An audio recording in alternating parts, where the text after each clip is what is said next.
사도신경으로 우리의 신앙을 고백합니다. 전능하사 천지를 만드신 하나님 아버지를 내가 믿사오며 그 외아들 우리 주 예수 그리스도를 믿사오니 이는 성령으로 잉태하사 동정녀 마리아에게 나시고 본디오 빌라도에게 고난을 받으사 십자가에 못 박혀 죽으시고 장사한 지 사흘 만에 죽은 자 가운데서 다시 살아나시며 하늘에 오르사 전능하신 하나님 우편에 앉아 계시다가 저리로서 산 자와 죽은 자를 심판하러 오시리라. 성령을 믿사오며 거룩한 공회와 성도가 서로 교통하는 것과 죄를 사하여 주시는 것과 몸이 다시 사는 것과 영원히 사는 것을 믿사옵나이다. 아멘. 살아계셔서 역사하신 하나님 아버지, 우리에게 감사할 제목들을 늘 풍성하게 부어주시는 은혜를 감사합니다. 하나님, 감사절을 지내고 첫날 하나님 새벽에 하나님 앞에 예배하러 주님 앞에 나왔사오니 하나님 함께 하시고 은혜 주옵소서. 이 시간 하나님 11절 하나님 앞에 드린 손길 기억하여 주옵시고 하나님의 나라가 풍성해지는 만큼 이 땅에서 하나님 주시는 복을 누리며 또한 흘려보내며 하나님 기뻐하시는 일을 감당해내는 귀한 사명의 손들이 되게 하여 주옵소서. 이 시간 말씀을 듣고자 합니다.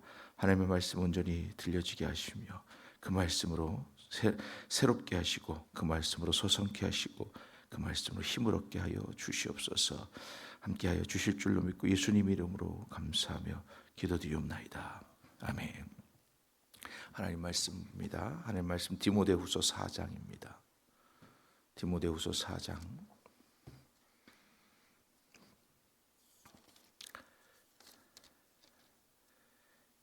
1절부터 8절까지 말씀입니다.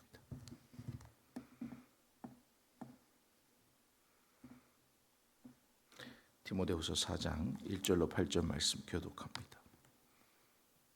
1절 읽겠습니다. 하나님 앞과 살아있는 자와 죽은 자를 심판하실 그리스도 예수 앞에서 그가 나타나실 것과 그의 나라를 두고 엄히 명하노니 너는 말씀을 전파하라. 때를 얻든지 못 얻든지 항상 힘쓰라. 범사에 오래 참음과 가르침으로 경책하며 경계하며 권하라. 때가 이르리니 사람이 바른 교훈을 받지 아니하며 귀가 가려워서 자기의 사욕을 따라 스승을 많이 두고 또 그 길을 진리에서 돌이켜 허탄한 이야기를 따르리라. 그러나 너는 모든 일에 신중하여 고난을 받으며 전도자의 일을 하며 내 직무를 다하라. 전제와 같이 내가 벌써 부어지고 나의 떠날 시각이 가까웠도다.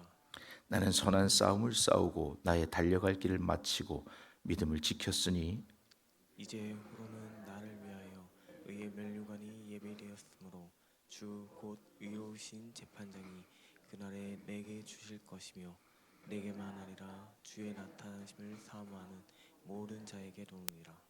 아멘. 할렐루야.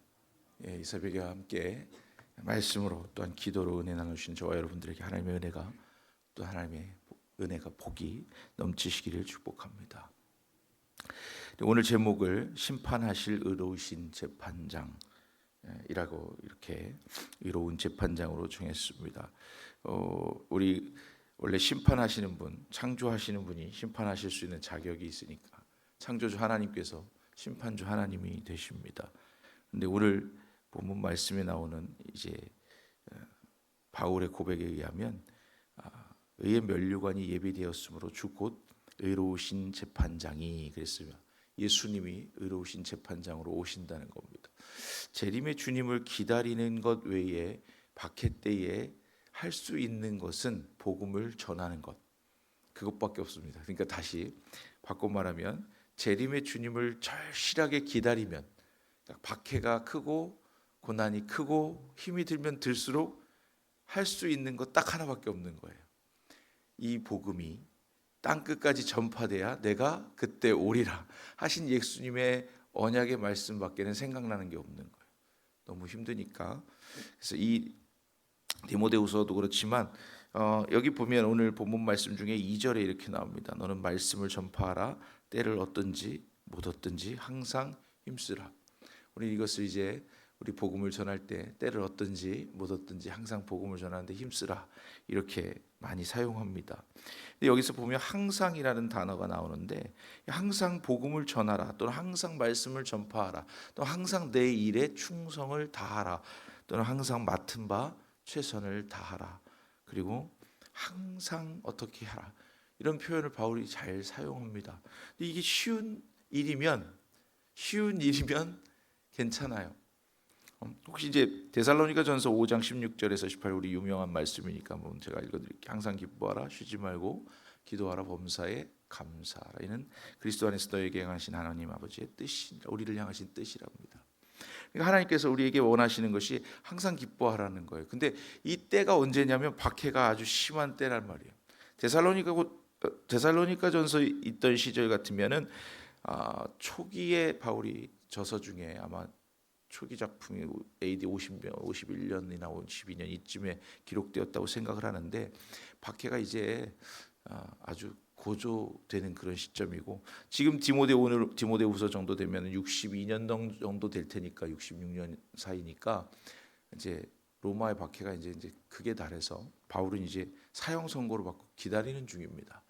이제 이런 박해의 기간 동안에 바울의 서신서들을 보면 늘상 불가능한 요청을 한단 말입니다. 불가능하다는 거예요. 이런 박해와 고난 가운데 항상 기뻐하라는 거예요. 이런 박해와 고난 가운데 당연히 쉬지 말고 기도해야 되겠죠. 이런 박해와 고난 가운데 모든 일에 감사하라는 겁니다. 특별히 오늘 본문 말씀에 심판하실 그리스도 예수 앞에서 그가 나타나실 것과 그의 나라를 두고 엄히 명하노니 이게 엄히 명한다고 할 일이 아니라 부탁하고 또 이렇게 다독거리고 또 위로하고 그리고 조금만 더 견디자 하고 얘기해야 될 상황인데 지금 이렇게 표현한다는 것은 바울 스스로 상황이 좋지 않다는 겁니다.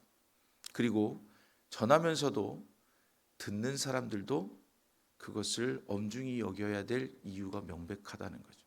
다시 이거를 이제 어제 생명의 삶 우리 학생들 하는데 이제 구원에 관해서 이야기를 하면 구원의 확신이 있어야 천국 갈까요? 구원의 확신이 없어도 천국 갈 수 있는 방법이 있을까요?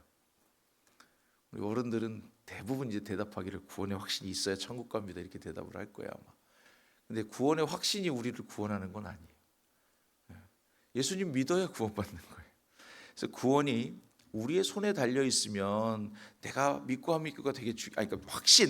나 지금 오늘 죽어도 천국 간다. 나 오늘 예수님 믿으면 그러니까 죽어도 예수님 믿었으니까 난 천국 간다. 이런 걸 이제 확신이라고 생각한다면 그럴 수 있는데 이게 아니라 이제 구원을 받는다 안 받는다 이런 내용에 대해서 내가 지금 확신이 없어요. 우리 학생들 같은 경우 특히 더 그럽니다. 어떠냐면 수련회 때 열심히 기도해서 눈물 콧물 차 흘릴 때는요. 나 구원 받을 것 같거든. 오늘 밤 데려가셔도 천국 갈 것 같거든.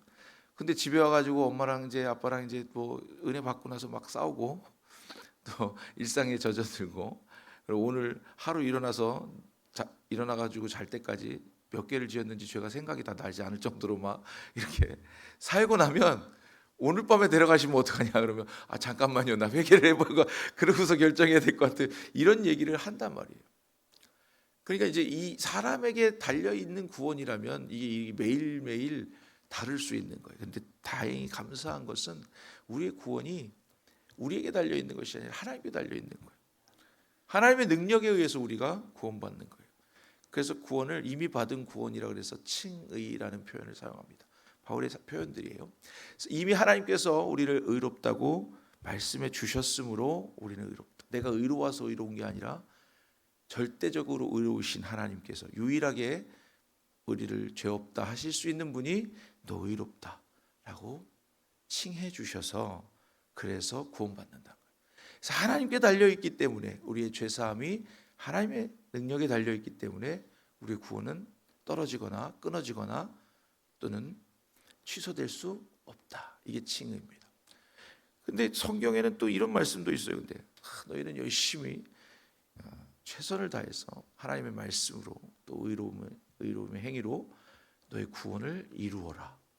아니 이미 받았다고 해놓고서 다시 또 구원을 이루라는 건 무엇인가 이제 고민이 되는 거예요. 그래서 그것을 학자들은 이제 두 번째 성화라고 말합니다. 성화. 그래서 지금 완전히 이렇게 거룩하고 또 성결하고 이런 단어들을 사용해서는 사람이 불가능하기 때문에 우리가 하나님의 나라에 가는 그날까지 믿음의 사람들, 구원받은 우리는, 칭의를 받은 우리는 거룩한 단계 하나님에게로 다가가고 하나님 기뻐하시고 주님 닮아가려고 끝까지 그 달려갈 길을 다 간다. 오늘 바울의 표현대로면 이거를 나는 선한 싸움을 다 싸웠다. 이 선한 싸움이라고 표현한 바울의 표현 중에는 어마어마한 바울의 이 선교 사역과 그의 일대기들이 다 함축적으로 들어있는 겁니다. 자기 자신과의 싸움도 있고 또 자기를 핍박하는 사람, 이 로마나 기독교를 핍박하는 사람들과의 싸움도 있고 또 이 본인이 세워놓은 교회들 안에서 이단이나 어떤 여러 가지 분파나 이런 것들 때문에 또 그냥 쉴 새 없이 감옥에 갇혀서도 그들을 고쳐줘야 돼서 또 편지를 써야 되는, 이것도 보통 일이 아니에요. 본인이 오죽하면 지금 상태에서는 붓을 들고 쓸 수도 없어서 누가 대필해줘야 되는 그런 지경에까지 이르러도 쉴 수가 없는 거예요. 그러니 자기는 선한 싸움을 다 싸우고 이것 하나 기다리는 겁니다. 의의 면류관을 주실 오실 주님, 나타나실 주님을 기다리는 거예요. 그래서 어쨌든 두 번째 성화라고 해서 우리가 달려갈 길을 가야 되는 이 시간 동안에 저와 여러분들이 새벽마다 왜 이렇게 몸은 무거운데 이렇게 눈 부비고 이렇게 하나님 앞에 나옵니까? 여기 안 나오면 구원 안 해주신다 그러셨나요? 그런 거 아니잖아요. 이게 싸움인 거예요. 바울도 나는 매일 죽노라. 내가 하나님의 법과 죄의 법이 내 속에서 계속해서 싸운다는 거예요. 여러분들 그래도 오늘 하루 새벽을 시작함으로, 기도로 시작함으로 하나님 편에 조금이라도 서보려고 우리는 애쓰는 모양인 거죠. 이것을 성화의 과정으로 보는 겁니다. 그래서 매일 말씀을 보고 매일 기도하고 매일 하나님의 생각을 하고 매일 경건의 훈련을 쌓아가는 것. 우리가 그렇게 했다고 해서 구원을 못 받았다가 받았다가 이게 아니라 이미 구원받은 칭의 우리에게 성화의 과정을 거치도록 하나님 그렇게 말씀해 주셨다는 것. 이제 그것을 조금 전에 칭의는 이미 받은 구원이고 지금 성화는 받는 구원이에요. 지금 받고 있는 거죠. 그리고 마지막에 이제 막달라 마리아가 자기야 어레비 나사로의 죽음 후에 예수님 오셨어요. 한 나흘이 돼서 시체가 다 썩었는데 그때 오셔서 예수님이 이제 말씀하신, 원망하는데 예수님 말씀하시기를 나는 부활이요 생명이니 나를 믿는 자는 죽어도 살겠고 무릇 살아서 믿는 자는 영원히 죽지 아니하리라. 그러니까 막달라 마리아가 고백하기를 자기 동생에 대해서 오레비에 대해서 이제 고백하기를 이렇게 고백합니다. 예, 믿습니다. 주님, 마지막 때에 다 살아날 것을 믿습니다. 이거 중요한 신앙이고 믿음이잖아요. 우리 마지막 때에 다 부활해서 심판 때에 오를 때에 예수님 믿는 사람들은 심판을 면하고 그렇지 않은 사람들은 심판을 받는 영벌에 처해지는 겁니다. 마리아의 고백은 신앙 고백으로 온전한 고백이에요. 영화라고 합니다. 영화. 죽는 날 우리에게 영원히 예수님의 부활의 그때와 같은 상태로 하나님 앞에 구원받는 것, 그것을 받을 구원이라고 표현을 합니다. 그래서 이렇게 3단계라고 하는데 이게 순서나 이런 게 중요한 게 아니고 우리가 이미 받은 구원, 지금 받고 있는 우리의 삶의 구원, 그리고 영화, 마지막에 하나님 주님을 맞대고 보는 영원한 천국에 들어가는 그런 구원. 그렇게 우리는 우리의 삶을 달려갈 길을 계속해서 달려가야 되는 거예요. 바울이 예수님 만나고 나서 회심한 다음에 바울의 어떤 그 죄나 이런 거에 대해서 거의 기록되어 있는 게 없잖아요. 그런데 그래도 바울도 자기 성정이나 자기 하던 대로 고집대로 합니다. 근데 그 고집을 하나님 쓰신 거예요. 그가 급하고 마음의 성정이 빠르고 그러니까 빨리 온 세계에 복음을 전파해야 되는 거예요. 빨리 예수님의 이름이 전파돼야 되는 거예요. 자기 생명에 한계가 있고 얼른 스페인에 가가지고 복음 전하면 끝나는 줄 알았는데 다 전하고 봐도 다 돌아다녀도 주님 오실 기미가 보이지 않아요. 남은 사도들이 그것을 전하는 겁니다. 말씀을 정리해 드리면 우리 복잡한 말씀을 많이 드린 것처럼 보이지만 사실 저와 여러분들은 항상 복음을 받았고 의로움을 받았고 구원을 받았습니다. 그럼 이제 구원받은 사람들이 해야 될 일이 선한 싸움인 거예요. 구원받은 사람이 구원을 받으려고 선한 싸움을 하는 것이 아니라 구원받은 사람이 이제부터 더 많은 갈등과 더 많은 고난과 더 많은 애씀과 더 많은 복음을 위한 삶을 사는 게 구원받은 사람입니다. 말씀 두 가지로만 정리해드리면 1절부터 5절까지는 항상 복음을 전하라. 항상 때를 얻든지 못 얻든지 우리의 사명은 결코 변함이 없습니다. 항상 복음을 전파하라. 그리고 두 번째는 주의 나타나심을, 즉 이미 오셨던 예수님을 만난 바울이 그분을 전하는 이유는 다시 오실 예수님이 곧 오셔서 우리를 심판하실 텐데 그 의로우신 재판장이 오시는 날을 기대하고 그분을 전파하라. 이것도 뭐예요? 결국은 전파라는 거예요. 첫 번째도 복음 전파, 두 번째도 복음 전파. 우리의 사명은 뭘까요? 복음 전파. 그럼 나의 사명은 뭘까요? 복음 전파. 개인이나 교회나 우리가 할 일은 복음 전해서 영혼 구원해서 제자 삼아서 그 제자가 다시 또 복음을 전할 수 있도록 하는 것. 우리의 사명은 이거 하나면 충분하다는 거예요. 그 안에 바울의 말처럼 선한 싸움 안에 다 들어있다는 거예요. 그 복음을 위해서 하는 희생과 하는 어려움, 당하는 어려움과 모든 삶의 순간들을 다 하나님 앞에 드려도 아깝지 않다. 복음을 위해서. 왜냐하면 우리가 먼저 구원받았기 때문에, 먼저 하나님의 은혜의 비침을 받았기 때문에, 그 다음 우리가 할 일은 재림하실 주님이 오시는 그날까지 전하고 또 전할 일밖에 없는 줄로 믿습니다. 우리 모두가 복음 전파에 목숨 걸고 살아도 죽어도 하나님의 영광은 복음을 위한 것이 믿습니다. 우리가 찬송합니다. 180장 찬송하겠습니다. 180장.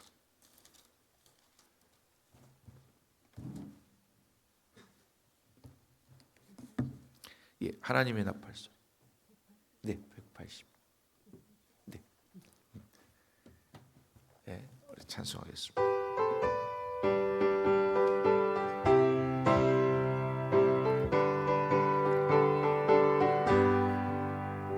하나님의 나팔 소리 천지 진동할 때에 예수 영광 중에 구름 타시고 전사들을 세계 만국 모든 곳에 보내어 구원받은 성도들을 모으리. 나팔 불 때 나의 이름, 나팔 불 때 나의 이름, 나팔 불 때 나의 이름 부를 때에 잔치 참여하겠네. 무덤 속에 잠자던 자 그때 다시 일어나 영화로운 부활 승리 얻으리. 주가 택한 모든 성도 구름 타고 올라가 공중에서 주의 얼굴 배우리. 나팔 불 때 나의 이름, 나팔 불 때 나의 이름, 나팔 불 때 나의 이름 부를 때에 잔치 참여하겠네. 주님 다시 오실 날을 우리 알 수 없으니 항상 기도하고 깨어 있어서 기쁨으로 보좌 앞에 우리 나가서도록 그때까지 참고 기다리겠네. 나팔 불 때 나의 이름, 나팔 불 때 나의 이름, 나팔 불 때 나의 이름 부를 때에 잔치 참여하겠네.